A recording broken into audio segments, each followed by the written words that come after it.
असली माँ कौन है? यह कहानी 300 साल पहले की है। एक महिला को शादी के 12 साल हो गए थे, लेकिन उसे संतान सुख नहीं मिला था। बच्चे को पाने के लिए उस महिला ने न जाने क्या-क्या उपाय किए थे। डॉक्टरों के पास गई थी, बाबा भक्तों के पास गई थी। जिसने जिस मंदिर, जिस मस्जिद, गुरुद्वारा या चर्च में जाने के लिए कहा उस हर जगह गई थी। जिस भगवान का नाम लेने के लिए कहा उस भगवान का नाम लिया था और जितने उपाय या उपवास करने के लिए कहे सब किए। कहते हैं ना कि अगर दिल से और तन मन धन से कोई चीज चाहो तो मिल ही जाती है। इस महिला को भी उसकी तपस्या का वरदान उसके बेटे के रूप में मिल ही गया। 12 सालों की दुख, दर्द और पीड़ा अपने बेटे का चेहरा देखते ही सुख, खुशी और संतुष्टि में बदल गया। लेकिन अभी शायद उसकी तपस्या बाकी थी, शायद भगवान को अभी उसकी और परीक्षा लेनी थी। जब उसका बच्चा 1 वर्ष का हुआ तो एक दूसरी महिला ने उसका बच्चा चुरा लिया। सोचिए उस माँ की मनस्थिति क्या होगी जिसने दुनिया में सबसे ज्यादा जिस बच्चे के लिए अपनी जिंदगी जी थी उससे उसका बच्चा ही छीन गया। उसे ऐसा लगा जैसे किसी ने उसका बच्चा नहीं उसके शरीर से उसकी आत्मा ही चुरा ली हो। उस दिन से उस माँ का जैसे खाना, पीना, सोना सब छूट गया था। उसे ना भूख लगती, ना प्यास लगती, ना नींद आती। हार मान जाए वह माँ कैसी। अपने बच्चे को ढूंढने में उसने जमीन आसमान एक कर दिया और आखिरकार उसने अपने बच्चे का पता लगा ही लिया। वह पहुंच गई उस चोर महिला के पास अपने बच्चे को वापस लेने के लिए।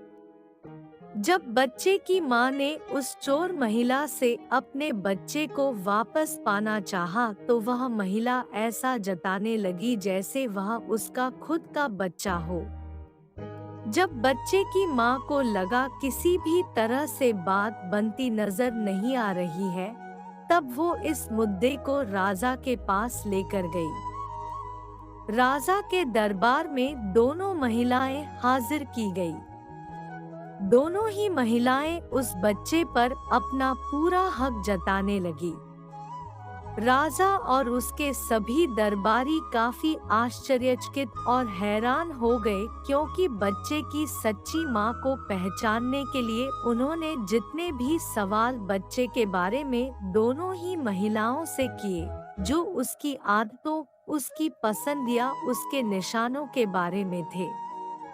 दोनों ही महिलाएं उसका सही सही जवाब दे रही थी। जब इस समस्या का समाधान निकलता नजर नहीं आ रहा था तो राजा ने अपने खास और सबसे समझदार मंत्री से इसका निराकरण करने के लिए कहा। मंत्री ने बिना 1 मिनट की देरी किए तुरंत राजा से कहा कि महाराज, मुझे लगता है कि यह दोनों ही इस बच्चे की मां है। इन दोनों का ही उस बच्चे पर बराबर का हक है। अगर आपको न्याय ही करना है तो सबसे बेहतर तरीका यही होगा कि आप बच्चे के 2 टुकड़े कर दीजिए और एक-एक टुकड़ा दोनों माँओं को बांट दीजिए। मंत्री की ऐसी बात सुनकर राजा के साथ-साथ दरबार में हाजिर सभी लोग उनकी तरफ आश्चर्य से देखने लगे।